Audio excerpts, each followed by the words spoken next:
Jogo Limpo com Fabiano Rossi, oferecimento Oliveira Transportes. Os pequenos detalhes é que fazem a diferença. Olá, tudo bem? Está no ar o programa Jogo Limpo aqui na Imagem TV. É sempre uma alegria recebê-lo para falar sobre assuntos importantes do dia a dia e que vão influenciar diretamente na sua vida. Bom, no programa de hoje nós vamos falar um pouco sobre a questão das finanças do governo do Estado do Espírito Santo. Como que o governo tem administrado as contas públicas para manter, inclusive, o funcionalismo em dia? Uma tarefa nada fácil em meio a essa crise que nós estamos vivendo, não é mesmo? Para conversar sobre esse assunto, eu converso com a secretária de Estado da Fazenda, Ana Paula Vescovi. Não sai daí, o programa Jogo Limpo já está no ar.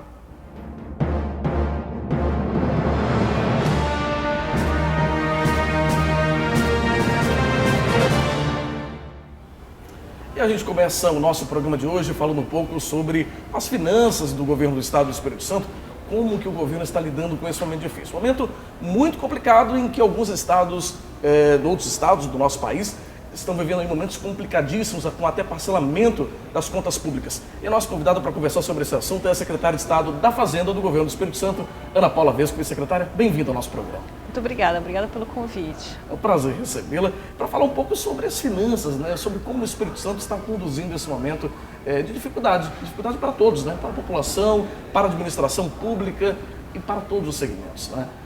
Fala um pouco sobre o primeiro ano de governo, né? Fala um pouquinho sobre os números, como que ficaram no final de 2015. O Espírito Santo conseguiu economizar um número razoável para iniciar 2016, vamos dizer assim? Sim, eu acho que o Espírito Santo fez um compromisso, né, de ajustar as contas ao longo de 2015, de honrar os seus pagamentos, de reequilibrar o caixa do Tesouro e conseguimos cumprir esses compromissos. Acho que essa é a grande marca de 2015. Não encerra aí, né, não se encerram aí os nossos desafios, mas de fato iniciamos um ano com as contas desajustadas e conseguimos chegar ao final do ano pagando os servidores em dia, pagando todos os nossos fornecedores, pagando dívidas de anos anteriores, e, enfim, colocando as contas de novo num bom prumo, né? Recuperando a confiança no equilíbrio, na organização das contas públicas no Estado do Espírito Santo. Então, isso foi uma grande vitória. É uma grande vitória. Agora, secretária, quando o governador Paulo Artung assumiu, né, o mandato no ano passado, em 2015, as contas, foi muito noticiado pela imprensa que as contas estavam muito desorganizadas, né? As contas públicas, o governador disse isso, né, em algumas entrevistas. Como estava a situação financeira do Espírito Santo no início do mandato do governador? Era uma situação financeira assim, que se continuasse como estava, nós íamos chegar perto do final do ano muito parecido com outros estados, né? Muito parecido com o que aconteceu, inclusive, em 2014, com dificuldade de pagar fornecedores, com dificuldade de honrar compromissos básicos. Então, assim, o que eu digo? Foi importante no início do ano ter um diagnóstico preciso da situação econômica do país, do Estado também, né? Foi importante nós termos um diagnóstico precoce dessa situação e começar a atuar no primeiro dia de governo. Eu acho que esse foi um passo muito importante do começo dessa trajetória de ajustes. Então, assim, importante a gente dizer agora que precisamos persistir, né, na busca desse diagnóstico, que eu chamo de estar com os pés no chão. Né? Esse diálogo é importante com a sociedade, porque estamos todos percebendo um momento difícil. Pessoas estão perdendo seus empregos, às vezes ficando sem os reajustes de salários, pessoas estão, quem tem o seu próprio negócio, estão vivendo dificuldades concretas, as donas de casa, as pessoas que vão ao supermercado fazer suas compras, percebem um aumento de preços, um aumento do custo de vida, as dificuldades estão postas, estão aí. Então é importante que a gente tenha esse diálogo franco com a sociedade, porque tendo esse diagnóstico, conseguimos construir as saídas adequadas. Então, acho que também é um fator de confiança, né? Hoje nós temos uma agenda dentro do governo que mira um diagnóstico correto, pés no chão, mas as saídas para a crise, né? Nós estamos construindo, naquilo que nos cabe, naquilo que nos compete, saídas para a crise. Ou seja, o Estado ele tá trabalhando aos poucos essa situação para a gente não perder o controle. A situação é mais ou menos essa, né? O Estado está mantendo o controle da situação em relação às finanças, né, secretário? O Estado mantém o controle, essa é uma agenda, né, da qual o governo do Estado não abre mão, ter as finanças organizadas em dia.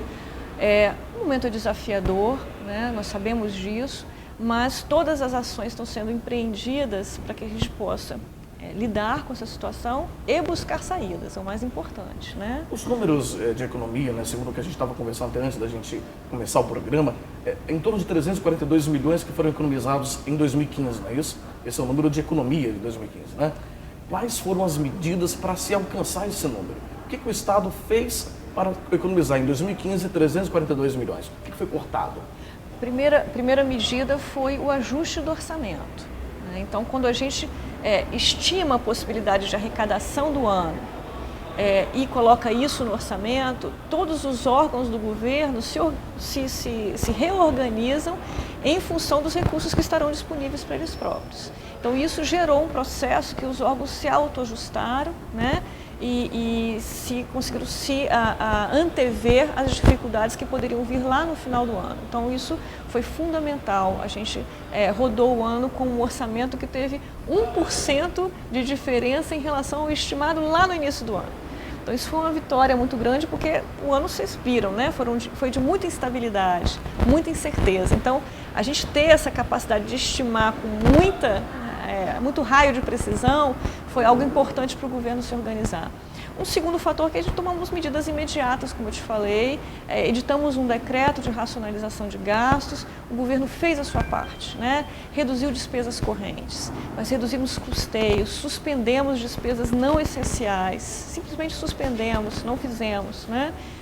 Nós revisamos uma série de contratos dentro do governo, renegociando valores quantitativos. Nós, enfim, fizemos uma grande frente de redução de gastos que redundou nessa economia de 340 milhões de reais. E, além disso, nós adequamos as ações do governo à sua capacidade, né? Nós não demos passos diferentes daquilo que nós tínhamos capacidade de dar. Não prometemos aquilo que nós não poderíamos cumprir.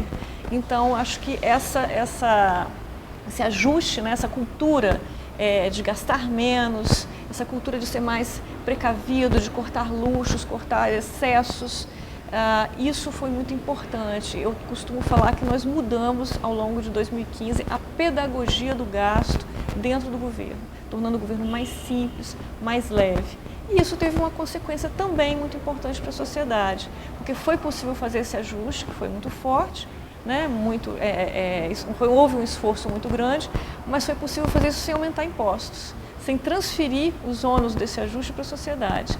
Então, graças a essa disciplina, né, que nós tivemos, foi possível permitir que os impostos permanecessem no mesmo patamar. Secretária, a gente vai para um rápido intervalo, nós vamos continuar nossa conversa. Eu já ia até emendar uma outra pergunta para a secretária, mas o nosso diretor já falou que o tempo do nosso bloco já está encerrando. Mas não tem problema, que a gente tem mais tempo para a gente conversar. Nós vamos para um rápido intervalo, secretária, na volta a gente continua conversando, porque o assunto é longo, né, gente? Vamos falar um pouco de finanças, da economia, como que o Espírito Santo está conseguindo lidar com esse momento difícil, momento de adversidade. Jogo Limpo com Família na política, né? A crise política está aí posta e a gente tem visto aí as dificuldades só aumentando, infelizmente, né? Mas a gente continua a nossa conversa no próximo bloco com a secretária de Estado da Fazenda, Ana Paula Vescovi. Não sai daí, a gente volta já já.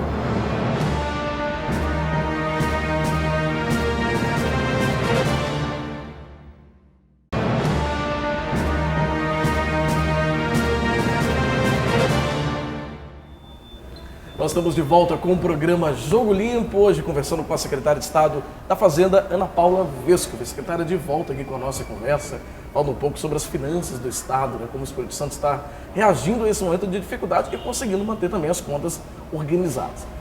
Iniciando até nesse nosso segundo bloco, secretária, vamos falar um pouco sobre uma grande perda para a economia do Estado, que foi a questão dos royalties do petróleo. A gente teve uma série de momentos difíceis em relação a isso, inclusive de certa desavença até com outros estados, porque disputavam esses royalties junto conosco, né? Como que foi essa perda para o Estado? O que significou essa perda para o Espírito Santo?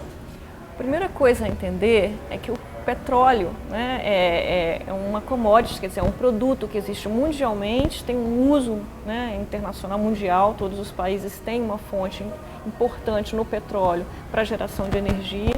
E os preços do petróleo são ditados também no mercado internacional. Nós não temos controle sobre a formação desse preço. E o que aconteceu, assim, é que o petróleo teve uma alta de preços fabulosa, né, por conta, inclusive, do crescimento do mercado chinês, que absorveu muito, comprou muito no mercado internacional, e esse preço chegou a um valor inédito, né, na história dos preços do petróleo. Então, vejamos, nós saímos de preços que nos anos 90, final dos anos 90, era 10 dólares o barril, menos de 20 dólares o barril, e fomos a 110, chegou a 140 dólares o barril aqui nos anos 2000. Né? Então, é um preço muito instável, muito volátil, e além disso, ditado no mercado internacional, mas que ao longo do tempo ele funciona em ciclos. Então, a gente viu um ciclo de alta do petróleo, onde os estados produtores perceberam uma renda muito elevada. E o importante é que, como essa renda não é permanente, a gente tenha realmente digamos assim, o cuidado de aplicar essa renda em gastos que também não sejam permanentes. Um exemplo, né? Despesas de custeio são despesas corriqueiras, são despesas correntes, assim como nas famílias. O investimento é algo que você faz por um tempo, né? Você tem um projeto, você investe, depois ele termina. Então, o ideal é que você aplique essas rendas ou em investimentos ou em projetos que sejam temporários e que tragam um desenvolvimento futuro para a sociedade quando você não tiver mais aquela renda tão alta. O Brasil errou nisso, o Espírito Santo errou nisso. Né? Nós colocamos essa renda em despesas permanentes. E qual é o problema? Agora os preços estão convergindo rapidamente para outro patamar. Daqueles 110, 140, agora nós já estamos a 30. Né? Então, embora o Espírito Santo tenha aumentado sua produção, as rendas de petróleo governamentais para o Estado, para os municípios, para a própria União, têm caído muito fortemente. O ano passado nós perdemos 416 milhões de reais em rendas do petróleo. Né? O mercado continuou caindo. Provavelmente esse ano nós também vamos ter perdas na renda do petróleo.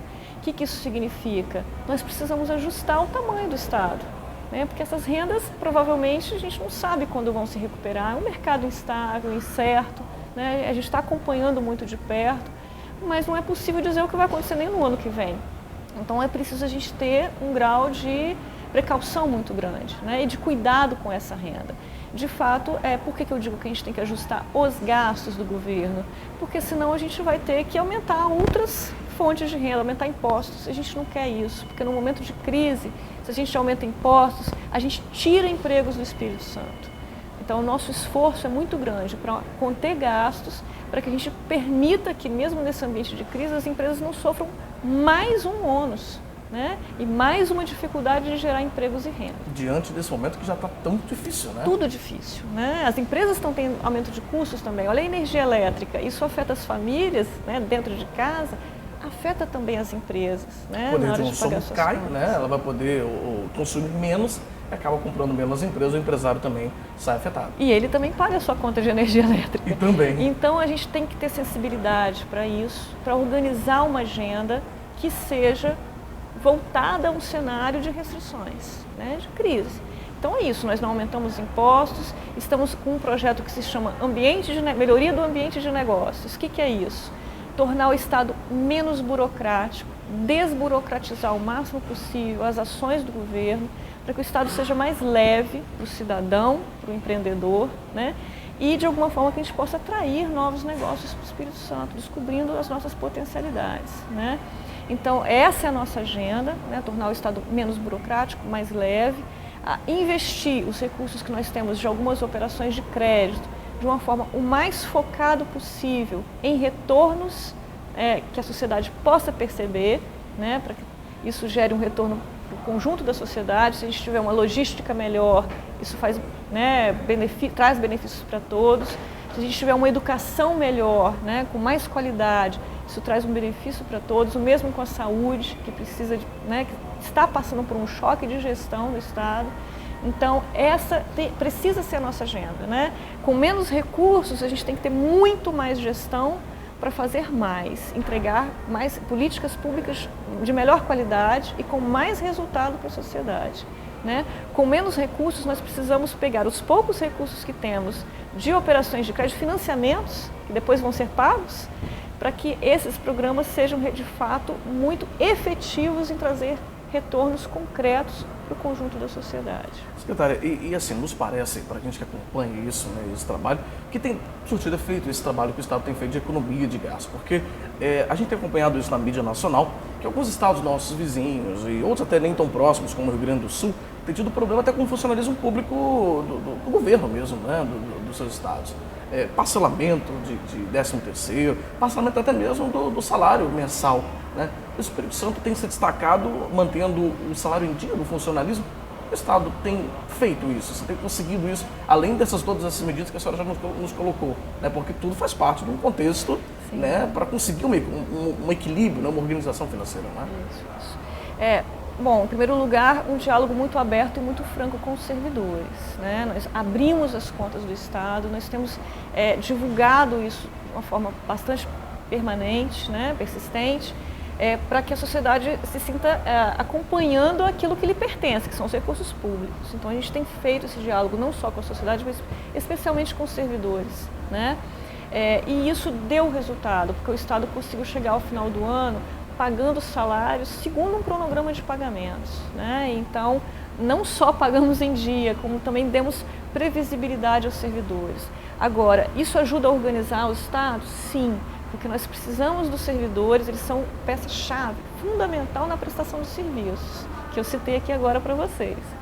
Para você. E, do outro lado, isso ajuda a organizar a economia do Estado, né? Então, veja bem, imagina o que seria do pequeno varejo, das pequenas lojas, dos grandes supermercados, das redes maiores, dos shoppings, das mercearias, se nós não tivéssemos o pagamento em dia dos servidores. Isso desorganizaria também o consumo, a demanda, né? Ou seja, a economia do Estado. Então, hoje, nossos servidores têm previsibilidade sobre as suas contas. Também, lógico, como todos os brasileiros, como todos os capixabas, estão percebendo os efeitos da crise, né? Embora numa situação diferente, porque alguns estão perdendo seus empregos, né? Os servidores têm essa garantia da estabilidade, então dá para ter previsibilidade. Eles ainda podem tomar crédito para fazer suas compras, para se planejar, para, né, melhorar a sua casa, a sua residência, comprar os seus bens imóveis. Então, isso tudo ajuda muito a organizar a economia também. Então, tem dois fatos importantes nisso. Organiza o Estado, organiza a vida dos nossos servidores, deixa eles numa situação realmente muito diferente do que hoje acontece na maioria dos estados brasileiros, mas ajuda a organizar a nossa economia, né? Minimiza muito o impacto dessa crise que abate o Brasil inteiro. Muito bem, secretária, a gente vai para um rápido intervalo e na sequência a gente continua conversando sobre as finanças do Espírito Santo. Não sai daí, a gente volta já já.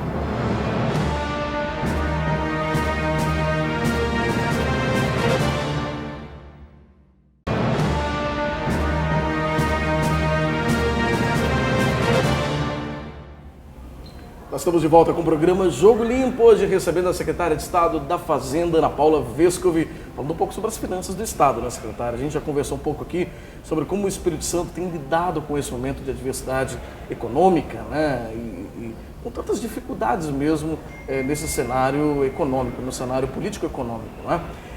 Antes da gente falar um pouco de como o Espírito Santo vai lidar nos próximos anos aí com a economia, né, com esse assunto, fala um pouco a nível Brasil. A nível Brasil, a gente observa, e eu comentei isso já em alguns outros programas aqui, parece que nós estamos num barco, num navio aí, à deriva, sem rumo, não é? Parece que a gente está perdido, secretária. A senhora também enxerga assim? Como que a gente está com a economia a nível Brasil? A economia brasileira, ela vem de um processo de deterioração, que eu ousaria chamar aqui de um esgotamento de um modelo nos últimos 5 anos, pelo menos, né? Isso é importante que seja dito. Vários economistas têm alertado isso há alguns anos. E, mais recentemente, houve um agravamento da crise política. E quando você tem, né, precisa reconstruir o modelo de desenvolvimento do país, tem que colocar em pauta, né, reformas de grande envergadura. Isso precisa da política para ser feito. Isso precisa de liderança, de uma organização dentro do campo político para que leve essa agenda ao Congresso Nacional, à discussão social há um convencimento que é necessário dentro de um regime democrático e a sua implementação. Então a crise política agravou muito a situação da economia, né? E é importante entender que a fonte principal dessa crise que nós percebemos tão claramente hoje é a situação das contas públicas. As contas públicas no Brasil têm se deteriorado muito aceleradamente. E o grande exemplo disso, o grande número que sintetiza isso, é a expansão da dívida bruta, da dívida pública bruta no Brasil, né? Então, assim, hoje os analistas olham para o Brasil e veem essa dívida crescendo ainda mais. Nós precisamos reverter essa trajetória. Como?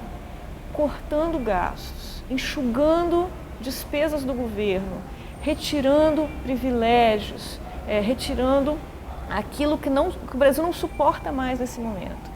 Se o governo retomar um novo tamanho, né, e a principal pauta que se discute hoje é a reforma da Previdência, a sociedade está envelhecendo rapidamente e a gente precisa adaptar isso ao ciclo do trabalho, né? As pessoas não precisam nem podem se aposentar mais na mesma idade que se aposentavam há 30 anos atrás, quando a situação demográfica do país era diferente. Então nós precisamos de fato colocar de novo, né, as políticas públicas dentro de um tamanho que cabe nas contas do Brasil. Isso, a Previdência, eu acho que é o grande e maior desafio. Mas nós temos que fazer a reforma tributária, simplificar impostos, né? Nós temos que também fazer uma reforma trabalhista, acertar a relação de trabalho para que os empreendedores tenham incentivos a empreender no Brasil, com justiça para os trabalhadores. Nós precisamos empreender um conjunto grande, extenso de reformas. Agora, secretária, a senhora até comentou mesmo que a crise política ela agrava essa situação. E a gente vem acompanhando a crise política só ampliando, não é só crescendo. Escândalos que são noticiados a cada dia na imprensa nacional, né? A Operação Lava Jato aí mostrando cada dia mais pessoas envolvidas, né, nesse grande escândalo, talvez o maior escândalo, inclusive, da nossa história brasileira. A senhora acredita que essa crise política se ampliando, a gente possa ter ainda mais dificuldades para inverter e reverter essa situação, voltar ao rumo do equilíbrio nas contas públicas? Acho importante que o Brasil passe a limpo as suas instituições. Acho muito importante, né? Como cidadã eu digo isso. Mas a gente não pode perder o foco do desenvolvimento do país, né? Nós temos ainda muitos jovens para incluir no mercado de trabalho. Nós ainda temos questões sociais muito importantes para serem resolvidas. A gente precisa colocar o Brasil num rumo de reformas para resgatar nossa capacidade de crescer e se desenvolver. Nós não podemos abandonar essa agenda em detrimento de outra, né? As coisas precisam acontecer para reconstruir o desenvolvimento brasileiro. Então, a crise política ela precisa encontrar, né, o seu rumo, para que resolvamos as nossas questões éticas. De fato, o Brasil demanda isso, a sociedade pede isso, mas nós não podemos abrir mão de achar também as nossas saídas para a crise econômica que vem em decorrência muitas vezes disso, dessa paralisia no campo político. Então, acho importante que a gente tenha hoje, né, que a gente consiga, né, que as lideranças que estão postas, que venham, de fato, a assumir um papel de liderar uma agenda necessária para o Brasil, né? Assim, que nós possamos nos despojar dos interesses corporativos, nós possamos nos despojar dos interesses que às vezes são individuais, né? Nós possamos nos despojar de qualquer coisa que seja imediatista de curto prazo. O Brasil precisa ser coletivo, precisa pensar no longo prazo, nas próximas gerações. O Brasil precisa pensar grande, precisa pensar maior, né? E isso a gente só consegue via lideranças, via, como eu já te falei, né? Via construção política, né? Nós temos uma instituição importantíssima no Brasil, da qual nós não abrimos mão, que é a democracia. Dentro da democracia nós temos que achar essa saída. Secretária, e até encerrando, nosso diretor já está até mostrando ali que o tempo já está encerrando, mas antes, vamos falar um pouquinho da agenda do Espírito Santo, né? O que o nosso Estado já prevê para os próximos anos? Aí nós temos ainda esse ano, 2016, 2017, 2018, ainda de mandato do governador Paulo Arthur. Como que a secretária de Estado da Fazenda, né, a senhora, enxerga e vislumbra esses próximos anos em relação à economia e controle das contas, como a senhora já colocou nos blocos anteriores? Em primeiro lugar, eu acho que nós já ganhamos credibilidade junto à sociedade, né, com essa agenda de equilíbrio fiscal, de organização das contas. O Brasil hoje já percebe o Espírito Santo e reconhece no Espírito Santo esse exemplo. E nós temos que trabalhar para assegurar, para manter isso. E temos que trabalhar para mais, né? Temos que trabalhar para ter um governo mais efetivo, que atenda mais o cidadão com menos recursos, que é o que de fato está acontecendo, né? Nós temos que trabalhar também para mover essa agenda que eu chamo aqui de uma agenda nacional, porque o Espírito Santo precisa dela, né, para se mover, para se desenvolver. Nós temos que trabalhar em saídas para que nós encontremos dentro dos nossos próprios limites, né, institucionais inclusive, saídas para o nosso crescimento. Então, projetos de investimento, fundos de poupança, garantias, uma agenda de parcerias público-privadas, de concessões, estar parceiro e ser parceiro tanto dos servidores como da iniciativa privada nesse momento é fundamental. Nós podemos fazer diferença, nós já estamos fazendo diferença. Nós podemos continuar sendo um exemplo para o Brasil, nós podemos ser uma luz para o Brasil sair dessa crise. Eu confio muito nisso. E a gente acredita nisso, né? Que a gente possa continuar dessa forma e com certeza organizar ainda mais as contas públicas. Secretário, eu quero te agradecer muito por essa entrevista, pela nossa conversa, pelo nosso papo, falando um pouco sobre as finanças do Espírito Santo, mostrando os números e como o nosso Estado está conseguindo manter a organização das contas, né? Quero te agradecer mais uma vez. Muito obrigado pela entrevista. Ok, agradecemos a oportunidade. Obrigado, secretário. Um grande abraço. Obrigada. E essa foi a entrevista com a secretária de Estado da Fazenda, Ana Paula Vescovi. Quero agradecer a sua audiência, a sua companhia no nosso programa de hoje. Lembrando que o nosso programa inédito é exibido todas as quartas-feiras, às 7h30 da noite. Tem ainda as nossas reprises, você não pode perder. Quero te convidar também a mandar um e-mail para a gente com sugestão de pauta para os próximos programas. O e-mail é contato@fabianorossi.com.br. Mais uma vez, muito obrigado pela sua audiência, pela sua companhia. Até quarta-feira que vem no programa Jogo Limpo. Tchau, tchau.